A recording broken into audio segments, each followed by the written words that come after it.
Hello and welcome to another episode of Here to Record Show and Tell. In this episode, I want to give you some of our top tips for filming a conference or a meetup or an event, kind of like that. So I'm going to just get right to it. Tip number one is call ahead.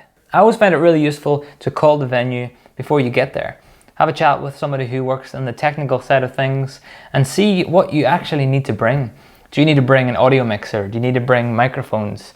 Will they have space for you? Will they have a table for you? Will they have an internet connection for you if you want to stream? Will they have all that kind of stuff? So it's good to make contact with a venue and just ask them a few questions. Get to know the person who you might be working with on the day, and just make sure you're going to bring the right stuff and not end up bringing a load of stuff that you don't need, and you can just concentrate on what you actually need to bring. So that's number one. Tip number two, get there nice and early. It's always a really good idea to get to the venue the night before if you can. If the conference kicks off early in the morning, it's good to be there the night before so you can set up and make sure things are ready to go when the time comes. On the morning of the event, I like to get there nice and early, make sure that the SD cards are all wiped or the cameras are all ready to go, and just a time to settle in and get ready before the conference starts. There's nothing worse than rushing in 10 minutes before the conference kicks off and you're quickly trying to wipe your SD cards or make sure the audio is working. So it's always good to be there the night before to set up and early the next morning just to make sure everything's working okay. Tip number three, the camera placement. The wide shot will usually include the whole auditorium, including some of the attendees, the person on stage, and the projection screen. It can be hard to get a good location where all these things fit in nicely, but some venues are pretty nice and they'll let you put the camera pretty much wherever you want. The other camera is the close-up camera. Gets a nice tight shot of the person walking around. And then our third source will be the screens. That's why this is tip number four, get a clean feed of the screens. So when I say the screens, I just mean basically whatever's going to be on the projection screen. If that's presenter notes, if that's the logo of the conference, or if that's some video that's playing, get a nice clean feed of that. Often venues will have some sort of technical person that you can talk to who can give you a HDMI or SDI feed of the screens, of the projection screens, and you can rest assured that whatever's being played up there, you will get a nice feed to your wherever you're sitting.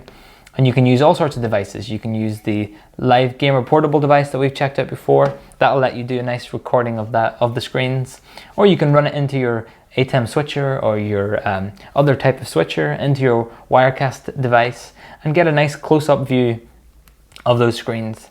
It can be difficult to use the wide camera, which I've seen in the past.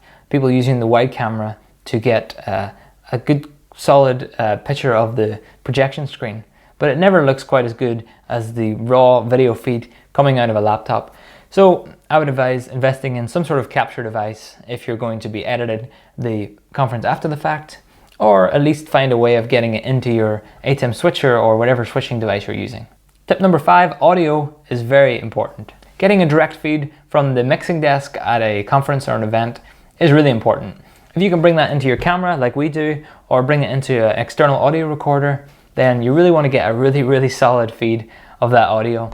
All the presenters' microphones should be coming in there, and anything that's heard pretty much on the day. You can check out a video that we made about the ways that we tend to record conference audio and that kind of stuff, but getting a really good quality signal from the audio is just as important as getting a good video signal.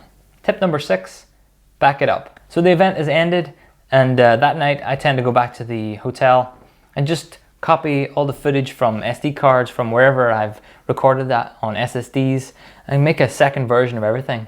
We have a ton of SD cards that we record to and then make versions of those onto hard drives, and those SD cards will just stay the way they are until everything is completed for the conference. So I can always go back to those if I really need the footage. So on the night of the conference ending, I tend to just make copies of everything. It can take a good while sometimes, but I like to copy everything over onto external hard drives and other hard drives just to make sure that if something happens to one drive, then you still have a way of editing this conference, because after all, you need this footage to give it back to the client. Tip number seven, get the editing right. This is something we chatted about in our live streaming tips video, which is basically just getting the editing right. Make sure that whenever a speaker is talking, then you show them. Whenever there's a question that has been asked to the audience, show the audience. Whenever there's a video playing on the screen, show the screen. Just it's a simple thing, but just, feel the room, think about what the audience should be saying at the time, and just edit it right. That's why it's good to have nice clean feeds of the audience, wide shot, close up of the speaker, and their presenter notes, because then you can just cut between the three where appropriate. If you're really stuck and you have to do a single camera shoot, then it will be difficult for you to get the presenter talking, to also get a sense of the room, and to get a close-up of the projection screen. You can do it, but I think you just want to find that sweet spot of 2 cameras and a third source, and then just edit it right, watch it back, make sure it makes sense that you're looking at the right thing, because the audience weren't there. All they can see is what you're showing them. And if the presenter is saying, look at this great number, then you want to show that great number and not show them the back of them as they point to the screen. So just make sure you edit it right. Tip number 8, photography and B-roll. You might have some downtime during the day where you can just take your extra camera and just go around. Maybe it's a GoPro, maybe it's a small point and shoot camera.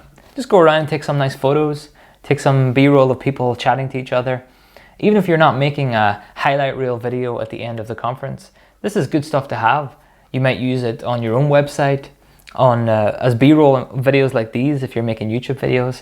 All that good stuff is so useful to have if you just record it. If you just take the odd photograph of a speaker on stage, you never know, that could be good for the thumbnail on the YouTube video, and it can look nicer than a screen grab of the actual production you're doing.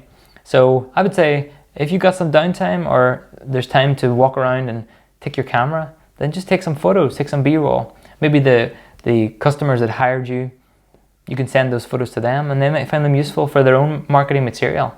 So it's always something to do, is just bring around the camera during lunchtimes, during breaks, and whenever you can.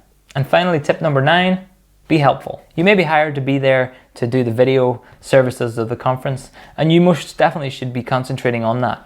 But during breaks and times where you have a little bit of free time and you see somebody trying to carry some heavy boxes or do that kind of stuff, then I would say just be helpful. Just try and help out where you can. It gives a good impression, of course, but you're also there. You may as well just take part where you can.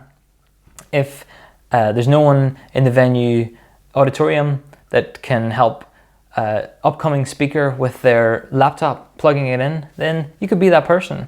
You don't want to get involved in messing with any cables that aren't yours. Don't do that kind of stuff. But if they have some technical questions, then see if you can answer it and try and be there for people. Just be helpful. I think overall it helps your impression as a videographer and as a company, and it gives a good impression to the client that you're there to help and you're there to do things that makes the whole experience for all the attendees even better. So just be helpful. And hopefully you found that helpful, and those are the top tips that we have for filming conference. There's probably stuff that we forgot to mention, and we can come to those in another video, or we'll let you know in the comments below. If you've got any questions, let us know in the comments below, and thank you for watching. Be sure to subscribe and like and share and all that good stuff. I'll see you next time. Bye-bye.